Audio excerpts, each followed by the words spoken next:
খেলা খতম হয়ে গিয়েছে, যা ইচ্ছে করতে দিন। মমতা বন্দ্যোপাধ্যায়ের কোর্টে যাওয়া নিয়ে আজ তীব্র কটাক্ষ বিজেপি নেতা মিঠুন চক্রবর্তী।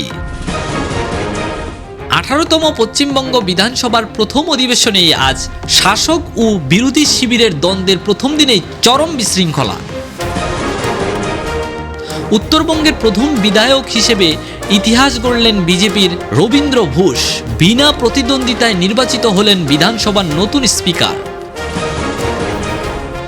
অভিষেক বন্দ্যোপাধ্যায়ের নিরাপত্তা হঠাতেই জল্পনার মাঝেই আজ কড়া বার্তা শুভেন্দু অধিকারীর। সাংসদ হিসেবে যা প্রাপ্য তা বেশি সুরক্ষা নয়। স্কুলগুলোতে বন্দে মাতারাম বাধ্যতামূলক করার ঘোষণা মুখ্যমন্ত্রী শুভেন্দু অধিকারীর। আগামী সোমবার থেকেই কড়া নিয়মের নির্দেশ। তৃণমূলের লোকসভার চিফ হুইপ পদ থেকে আচমকা বাদ পড়লেন কাকলি ঘোষ। তার জায়গায় নতুন দায়িত্ব পেলেন কল্যাণ বন্দ্যোপাধ্যায়। এখন শুনবেন বিস্তারিত সংবাদ। গেম খতম হয়ে গিয়েছে বললেন মিঠুন চক্রবর্তী। তীব্র আক্রমণ করেন মমতাকে।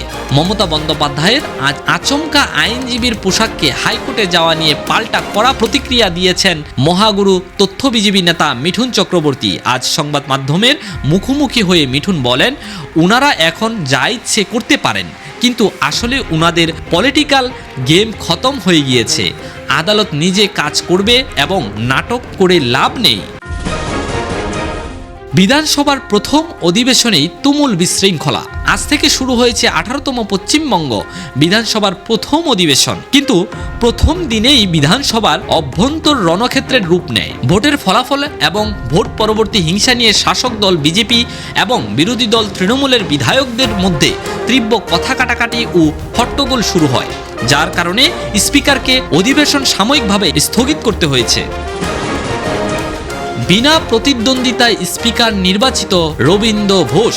আজকের বিধানসভা অধিবেশনের একমাত্র ইতিবাচক ও ঐতিহাসিক ঘটনা হলো স্পিকার নির্বাচন। কুচবিহার দক্ষিণ আসন থেকে নির্বাচিত বিজেপির প্রথমবারের বিধায়ক, পেশায় চার্টার্ড অ্যাকাউন্টেন্ট রবীন্দ্র